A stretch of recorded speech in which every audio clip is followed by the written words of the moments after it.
All right, diving into the power of habit today.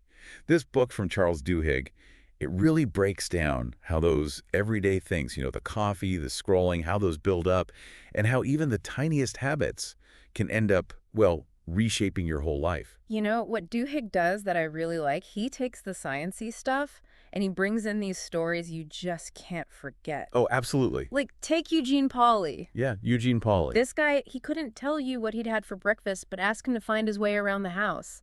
No problem. It's amazing, right? It really is. It's like there's this whole hidden program running things behind the scenes.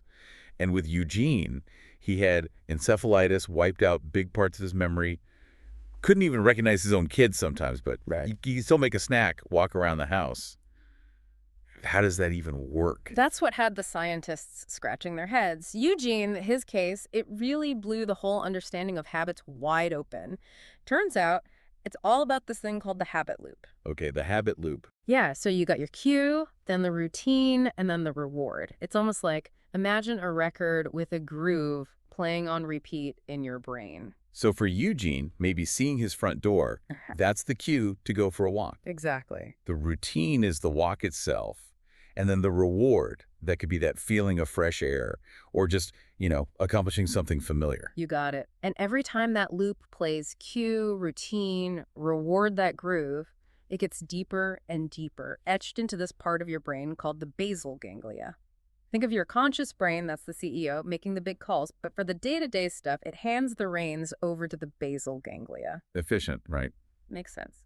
Frees up the CEO for bigger and better things. But then that also means those habits, once they're really in there, they just run on autopilot, even if they're not, actually good for us. Exactly. Now, where it gets really interesting is with cravings. That's the fuel in this whole habit loop engine. So it's not just about the reward at the end, it's the wanting, the craving that really gets us hooked. You nailed it. See a picture of your favorite food, boom, craving hits. And why? Because your brain's already connecting that image with the taste, the good feelings. It's like your brain saying, more of that, please. So we've got these ancient brain circuits, right? The basal ganglia wiring in our habits, and then the cravings just hit the gas. But can we actually, I don't know, can we change the route? Is that even possible? Duhigg says, oh yeah, we can definitely change it. But it's not always easy, right? He talks about Claude Hopkins, the guy behind Pepsodent toothpaste. Absolutely. Yeah, back then, almost nobody brushed their teeth regularly. It wasn't really a thing, a habit. Okay, so how do you make, toothpaste, how do you make that a must-have? Well, Hopkins, he really understood the habit loop. See, people, they could feel that film on their teeth, right? Yeah, I guess. So that became his cue, run your tongue over your teeth, and bam, you're primed. Clever. The routine, brushing with Pepsodent, of course. But the reward, that's where he got really smart. He didn't focus on health, he focused on beauty, a dazzling smile. So he tapped into a craving for something that people didn't even know they wanted yet. Exactly. That's marketing gold. And it worked like a charm. Sales went through the roof, toothbrushing, it was suddenly mainstream. That's Duhigg's golden rule. Keep the cue, keep the reward, just change the routine. Got it. So if say you crave that afternoon sugar rush, you keep the time of day. But instead of a candy bar, you grab some fruit. Same cue, different routine, way healthier reward. You got it. But there's another big piece that Duhigg talks about, belief. Belief? You got to believe the change is possible. Okay, so how does belief, how does that play into all of this? Well, think about it. Someone joins a running club, it's not just about the exercise, right? It's the people, the encouragement. It's that shared belief that, hey, you can actually become a runner. It's like having your own personal cheer squad saying, you got this. It makes me think of, Alcoholics Anonymous. Yeah. Duhigg, he really dives deep into their program. And it's not just about the 12 steps, it's that community, the shared belief that recovery is possible. Exactly. AA, it provides this amazing framework for changing those habits, new routines, and then that unshakable belief. But Duhigg, he takes even further with this idea of keystone habits. Keystone habits. Okay, what are those? They're like, the foundation of a house. You get that right, and everything else is stronger, more stable, like making your bed every morning. Right. Sounds simple, but it can actually spark this sense of order, of discipline that spills over into other parts of your life.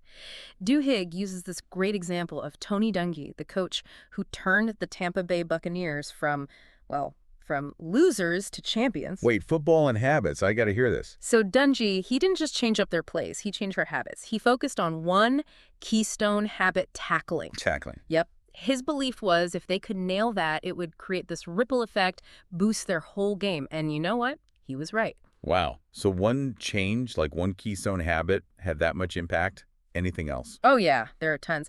Paul O'Neill, he was CEO of Alcoa, this big aluminum company. He focused on worker safety. Yeah, might seem kind of strange, right? But he believed that making safety a core habit, it would boost everything. Efficiency, quality, even their profits. Did it work? It totally did. Alcoa, they became safer, more productive, way more profitable. O'Neill focusing on safety, it forced them to rethink everything. Processes, communication, you name it. But finding your own keystone habit, I mean, that's the real challenge, right? It does seem a bit daunting. Like, where do you even begin?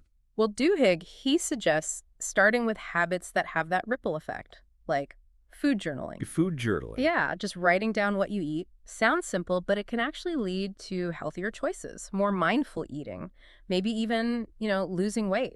So it's about building that, like that structure for other good habits to kind of fall into place. Exactly. And even the small changes, they all add up. The key is finding that one habit, the one that unlocks a whole chain reaction of positive change. But then there's this whole other side to it, right? Like Duhigg talks about how companies can use this habit loop, not just to sell us stuff, but to, I don't know, almost predict what we're going to do. Yeah, it gets kind of creepy. He uses that example with Target, trying to figure out which shoppers are pregnant, like, as early as possible. Wait, seriously? Oh, yeah. I mean, think about it. If they know you're going to have a baby, they've basically got you as a customer for, what, the next 18 years? That's true. But hold on, how can they possibly tell who's pregnant?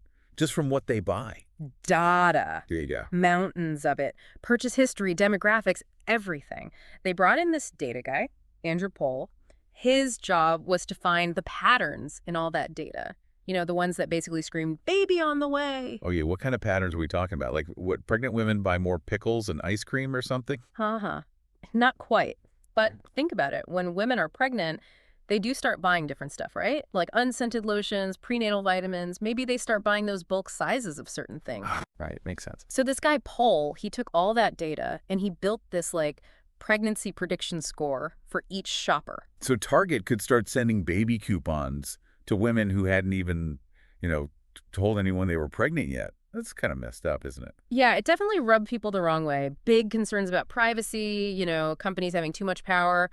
I think it even got to the point where Target had to tone it down. Like, they'd bury those ads amongst other products so it wasn't as obvious. Wow.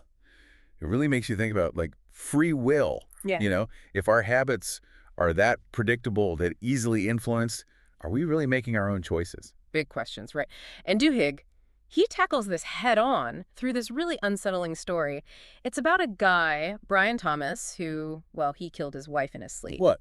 Killed her in his sleep? Yeah, it's a wild story and super tragic. This guy, Thomas, no history of violence or anything, but one night he kills his wife while he's sleepwalking.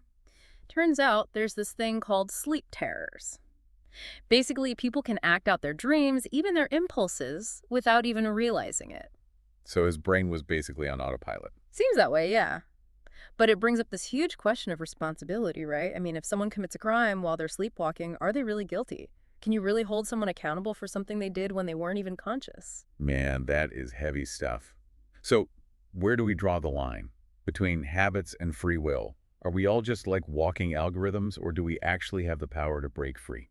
$1 million question. And you know what, Duhigg? He doesn't really give a straight answer. He suggests that, yeah, habits, they're powerful, but they don't erase free will.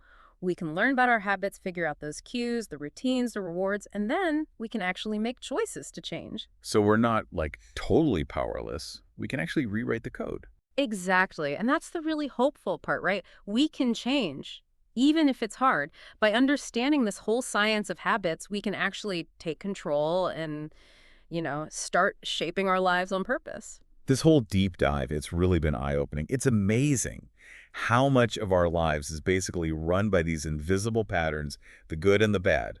But hey, at least we know we're not stuck, right?